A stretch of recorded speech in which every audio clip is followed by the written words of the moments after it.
So ito mga kabatang helmet, ulat traffic muna tayo ngayon.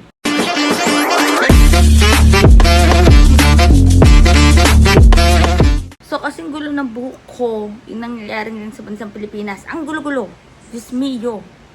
So ito, si TTO po doon sa nakakuha ng video, pero grabe talaga, putukan daw yan sa may Bukawi, Toll Plaza dito sa may NLEX.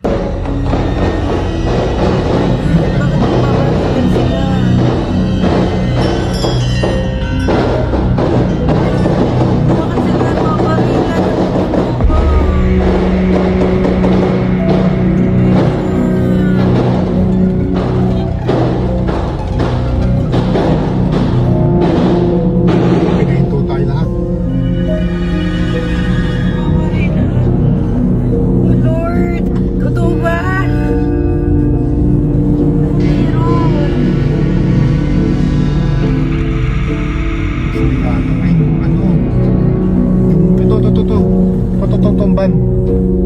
May pick up eh, no? So may pick up.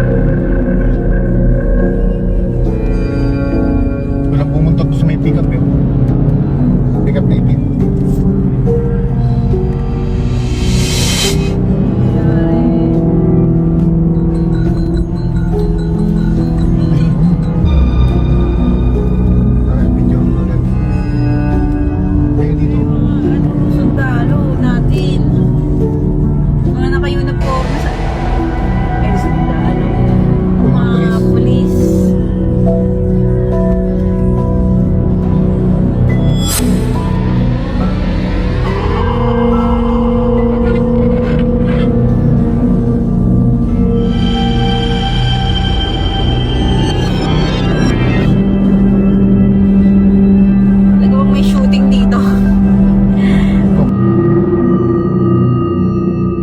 Payment na lang.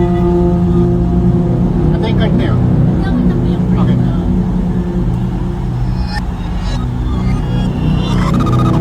Red light.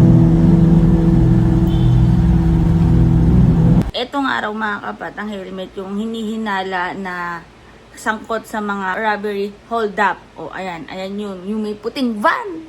Puting van na naman. Ang gulo-gulo na talaga ng bansang Pilipinas. Nakakaloka talaga. Ang gulo-gulo. Pero may malamang sasabihin na naman ng mga didilis dyan na sa panahon daw ni Tatay Karton nila, safe na safe. Mas okay pa daw sa panahon ni Tatay Karton nila kasi talagang may kamay na bakal.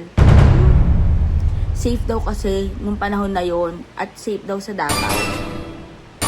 Ang tanong, nung panahon ba ni Tatay Karton may mga nakulong ba na big, o diba, big fish o yung mga talagang leader ng sindikato, yung leader ng cartel, may nakulong ba?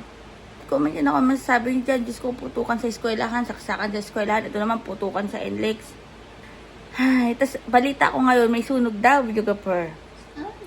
Sa 999 sa may Binondo, yung 999 mall. Pero ayun na, gulo-gulo talaga. Pero bago pa magkagulo lahat, mag-subscribe na kayo, mag-like, mag-comment at mag-share para masaya. O basta mga batang helmet, mag-ingat tayong lahat. At ano magagawa natin, videographer? Magdasal, di ba? Magdasal lang talaga tayo para sa ating kaligtasan. Pero sana naman talaga matigil na yung mga ganyang eksena. Kaloka lang talaga.